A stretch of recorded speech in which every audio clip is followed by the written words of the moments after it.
looks fine. Look at that. Oh.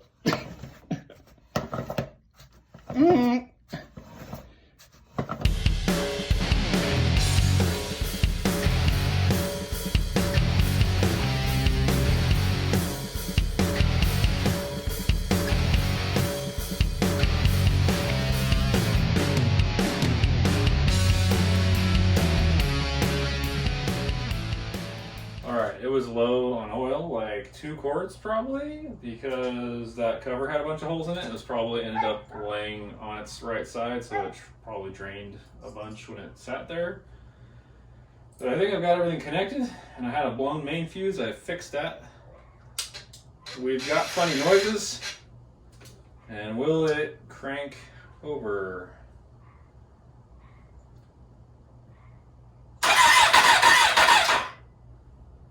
That's one small step for dirt bags. Here's a better view with no chain. Oh, there it is. Whoop. And a little hoopty. Man, that thing got bent bad. Okay, so I really don't want to use this tank because it just looks way too sport bikey and modern. But then I was feeling, if I'm going to make a front end and I'm going to make a rear end too, I just don't see how I would have time to make a whole tank.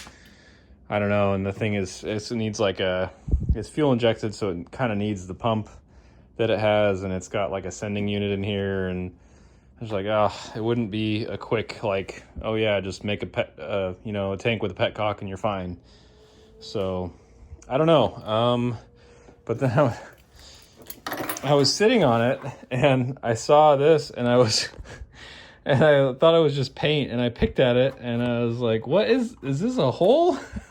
And it just started coming out and getting bigger. So now I can fit my finger in there. I don't know where that came from or what that is. So yeah, that's might be a little extra vent hole there, but so I don't know. Now I'm thinking maybe I could keep the base and then just maybe cut this junk out. I mean, there's a huge dent anyway. I could basically make this whole thing like a flat kind of piece and kind of turn into sort of a coffin-ish thing. I have another gas cap I can use. I gotta get rid of this thing. Yeah, maybe that explains why sounds like there's so much junk inside this tank. That's hilarious. I wonder what else is going on. I have no idea what all these blobs of paint are. Maybe this tank should just not be used at all.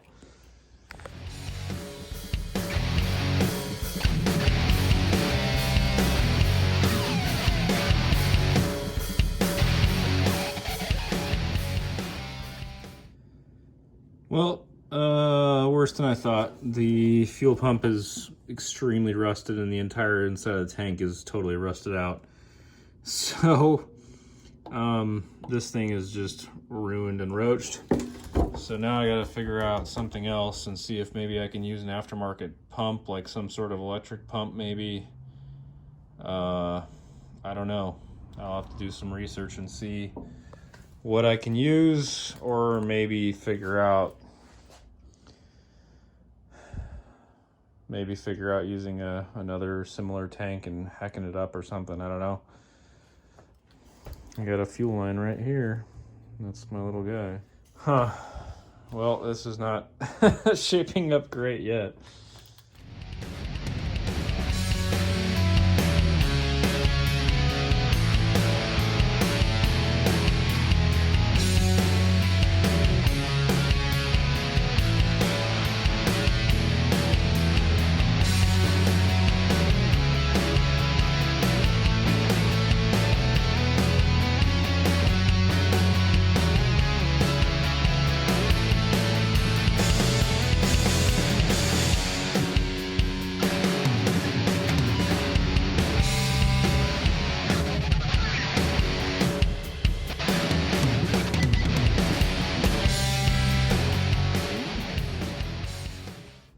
I just picked these up, two XL250s from my cousin, just for parts.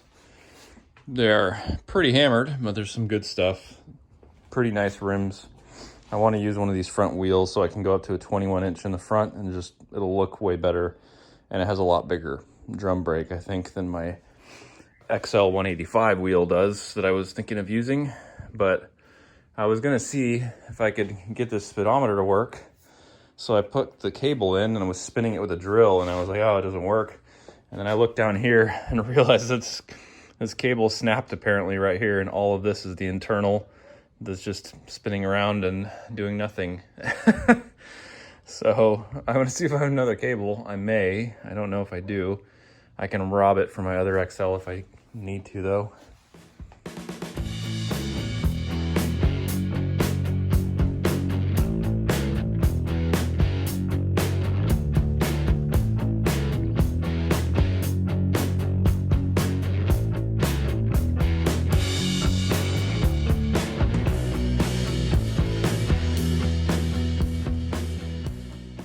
So the other wheel was a little bit cleaner because this has some rusty spokes, but it also had a really significant kind of side-to-side wobble and some hop. So this one runs a lot more true, but it had some drag. I figured the brake shoes, maybe one of them was like stuck and not returning, and because I could hear it kind of dragging.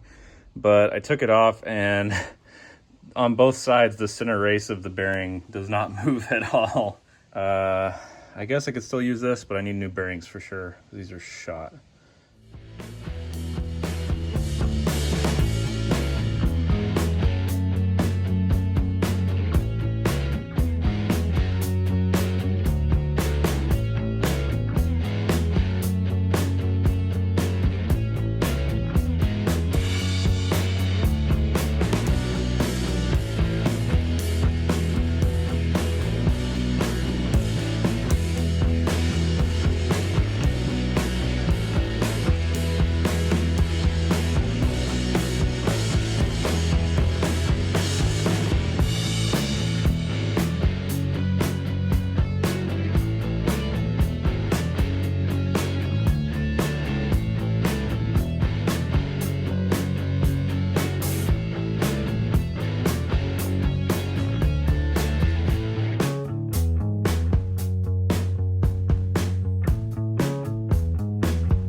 motor mount bracket achieved.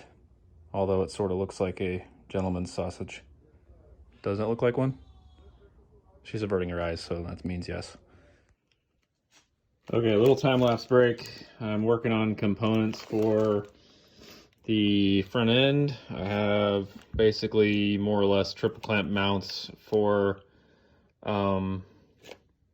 this one will be the lower shock link, which is going to keep the shock linkage from flying forward, keep the force going into the shocks from the link from the bottom, which these will be. I had fun on my bandsaw cutting this whole thing. That took a while. I was like these old school kind of little points, little Santa sleigh looking things that they always had, and I think it looks cool. So that'll be my front axle. This will be my shock link, and that's my rear pivot mount. So the fork will come right here. This will go up to the shocks, and I did the math here, and at about the way I'm going to set it, I've got about 38 degrees of rake, so I can go 38 degrees on this from flat before I am at 90. I'm hoping I will go just shy of 90. This is 3.5 inches, and I did the math. These have about 2¼ inches of travel on these shocks. These are the stock CB350 shocks from the rear. I'm hoping they're going to be about the right stiffness. I don't know, but I do have a little preload adjustment on there, so hopefully that'll help. But at the range that I will have right about maximum shock travel, which will give me about in the neighborhood of 3.5 inches of wheel travel in the front. So I'm planning on having this sit just shy of flat at full extension, and then probably sagging in the 5 to 8 degree range. I don't know, I'm kind of guessing. And from there it'll have about 30 degrees, which will be basically the rest of the shock travel. Yeah, I got engine mounts. That's my top mounts here. I've got junk all over the place because I've been going really fast and trying to just get this thing done. So yeah, those are my top engine plates. The stock ones are 1/8 inch. These are a little bit longer, and so I use 3/16. Hopefully that's strong enough. You can see they do have to stretch a ways down to the motor. So I didn't do anything elaborate and bend them or anything. I made some spacers, and I'm just gonna bolt them flat in, and it should be plenty strong. And then I gotta weld this junk in. I put this little bent tube in, and I gave it this little gusset. I cut a little chunk of tube, and I'm just gonna weld all this crap together. I gotta weld all this in, brace it a bit. Same with the lower ones. I'm gonna kind of triangulate, add little gussets on there, and hopefully that'll be strong enough and won't fall apart. So this is my fork tube. This is just mild steel, 1/8 wall, 1¼ OD.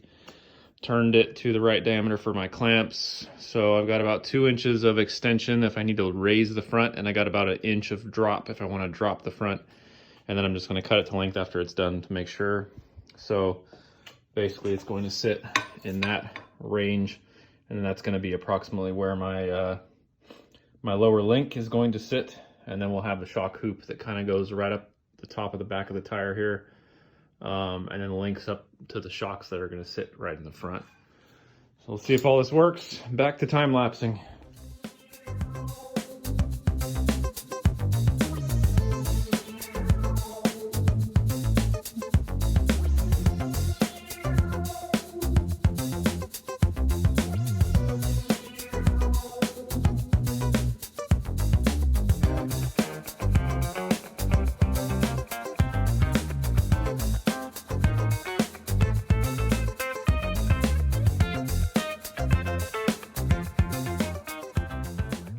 Okay, I figured I'd explain what I'm doing here. This is the fork lower, which I've got turned for the upper clamps, and then this, I wasn't sure how I was going to go about this. I'm milling this so I can weld on the little fork lowers, which are the supports for the main hinge pin. So basically I bandsawed this flat section out because that was going to be awful to mill because this is not super rigid. So I bandsawed the main thickness of the wall off, and then I'm just squaring it up with the end mill and getting it to size. And then I'm gonna turn it and I'm just gonna mill the corner out in the back and make it sharp.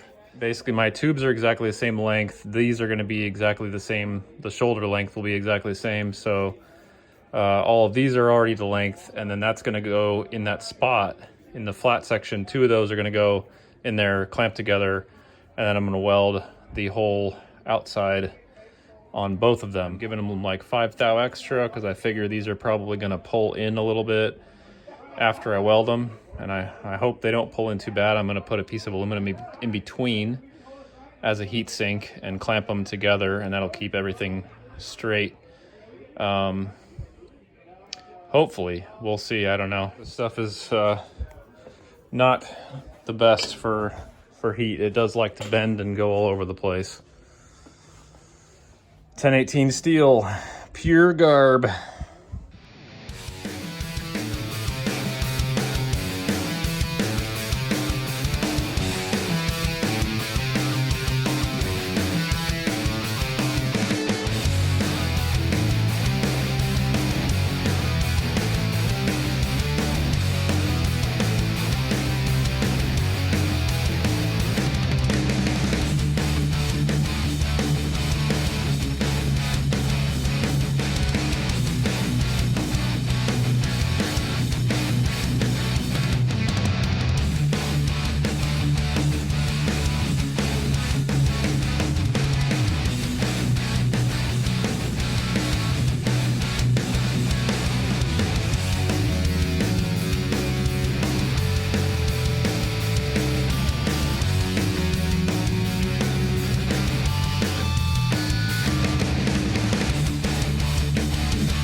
Okay, I've never made this type of a thing before. So basically this is what I'm doing. I have my tubes, which are the exact same length together, and these steps are the same length on each tube. So this is 2 inches. So basically I'm going to take my plates, which are also all milled to the same length. So once I take these 2 plates and put 2 of them on each side of the fork, so that will be my lower, and that'll be my, you know, my little hinge carrier. I'm gonna weld all this in, but since these are butted up against that milled shoulder, these forks should basically be exactly the same all the way to the point, which you can see is still has a little bit of milled that's machined flat. So that's my stop point basically, to add the holes in. I'm just going to clamp them as close as I can get to centered. I have a work stop basically here, so the forks will be exactly the right length, and then I'll be centered off the tube. So even if this is shifted a little bit, all my holes are going to be the exact same from the top of the tube.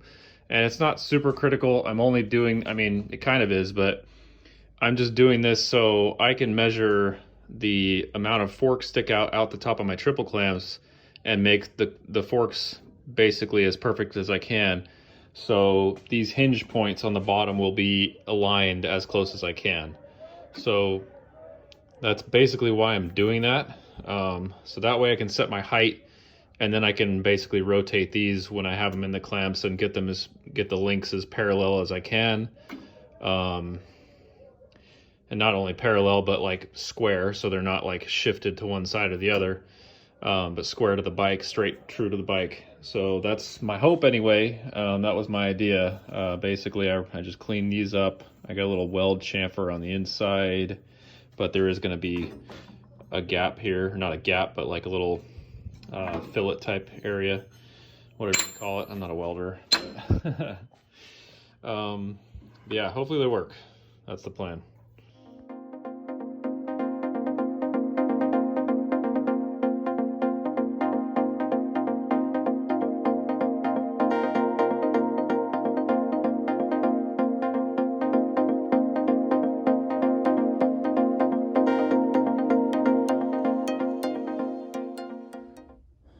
All right, so I think this came out pretty well.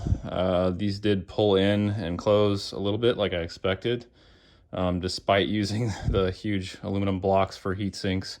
But I was able to bend them back out a little bit pretty easily. I just put a block of material in the vise and then basically torqued back and forth and just opened them back up. So I've got this set on blocks to square it up fairly closely, and now I'm stopping off of my little machined edge, so both parts end up the same. And I'm going to punch the holes right now. That's the other reason I'm doing it now, is so the holes are directly in line with each other and everything is square and straight as I can get it.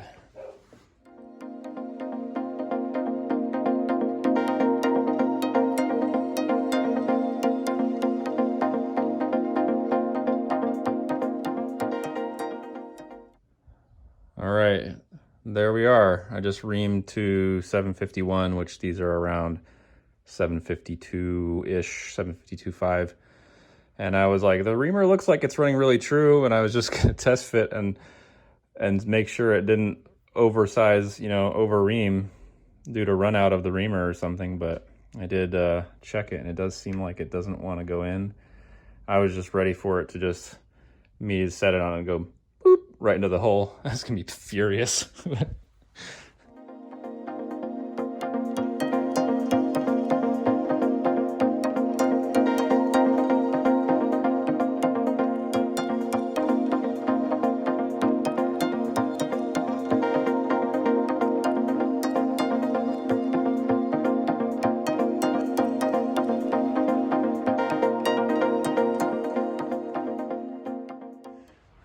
So yeah, hopefully the power will come back, because I sort of need it. Yeah, I'm pretty excited. I'm really tired.